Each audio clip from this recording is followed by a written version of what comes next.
तो चलिए सीधे आपको लेके चलते हैं लखनऊ, जहां सीएम योगी आदित्यनाथ लाइव आ रहे हैं। क्या कुछ कह रहे हैं, चलिए सुनाते हैं। पर्यावरण और प्रकृति के प्रति अपने उत्तरदायित्वों का निर्वहन करते हुए अनेक महत्वपूर्ण कदम उठाए हैं। पहले ही वर्ष 2017 में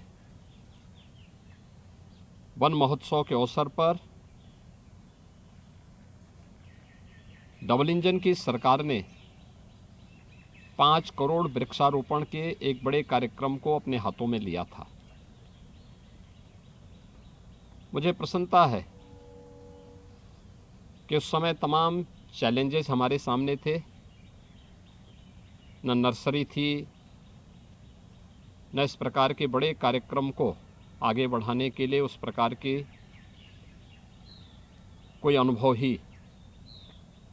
लेकिन बाद में वन विभाग और प्रदेश सरकार के अन्य सभी विभागों ने मिलकर के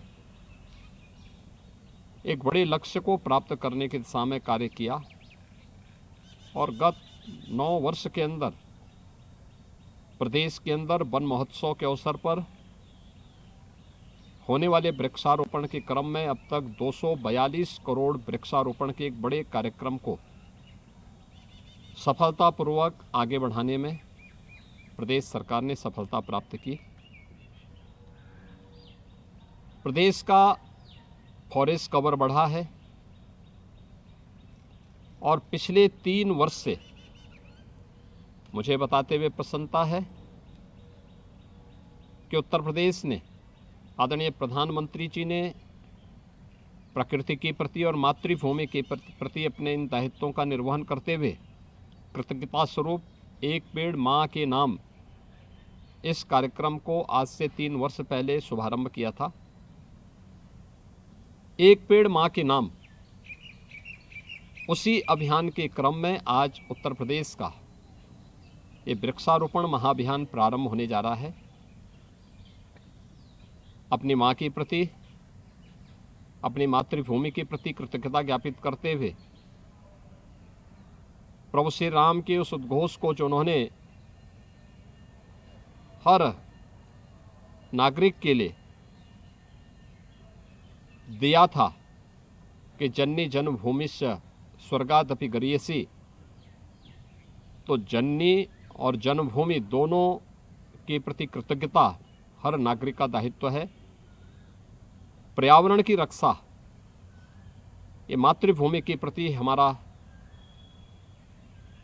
सर्वोच्च दायित्वों में से एक है। पर्यावरण की रक्षा करने के लिए एक और बृहद पैमाने पर वृक्षारोपण के कार्यक्रम को करना और दूसरी ओर प्रदेश सरकार ने पर्यावरण के सामने जो चुनौतियां हैं,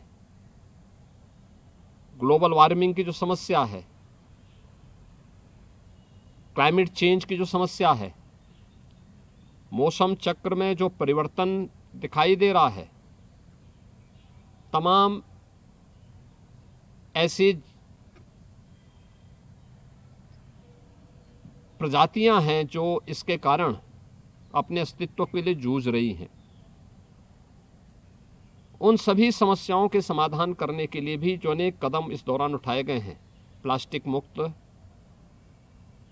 हमारा गांव हो, हमारा शहर हो, हमारा जनपद हो, हमारा प्रदेश हो, सिंगल यूज प्लास्टिक को हतोत्साहित करना,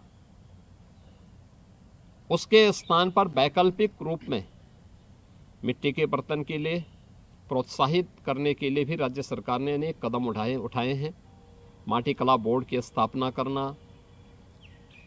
अप्रैल से जून तक हर गांव और हर शहर के तालाब को प्रजापति और कुम्हार समाज के लोगों को फ्री में मिट्टी उपलब्ध करवाने की व्यवस्था करना, उन्हें मैनुअल चाक के साथ साथ सोलर और इलेक्ट्रिक चाक उपलब्ध कराने का कार्य करना, ये सभी कुछ भी सफलतापूर्वक प्रदेश के अंदर हुआ है। जल संरक्षण के लिए अनेक कदम उठाए गए हैं, अनेक मॉडल भी इस संबंध में प्रस्तुत किए गए हैं। Rain water harvesting development authority ने एक निश्चित क्षेत्रफल से बड़े उस पर बनने वाले हर एक आवासीय सुविधा हो, आवासीय कोई व्यवस्था हो या कॉमर्शियल कोई परिसर हो, उसके लिए अनिवार्य किया है। हमें इस बात को ध्यान में रखना होगा, पर्यावरण बचेगा तो प्रकृति बचेगी, प्रकृति बचेगी तो जीव सृष्टि भी बचेगी। और हर एक नागरिक का दायित्व बनता है कि मातृभूमि के प्रति इन दायित्वों का ईमानदारी पूर्वक निर्वहन करें। एक पेड़ माँ के नाम वृक्षारोपण महाअभियान उसी श्रृंखला का एक हिस्सा है। मैं विश्व पर्यावरण दिवस के अवसर पर एक पेड़ माँ के नाम का शुभारंभ करते हुए मुझे प्रसन्नता की अनुभूति हो रही है कि आज मुझे इस प्रकार के अनेक कार्यक्रमों में भागीदार बनने का अवसर प्राप्त हो रहा है। मैं इस अवसर पर पूरे प्रदेशवासियों को अपनी बधाई और मंगल में शुभकामनाएं देता हूं। धन्यवाद।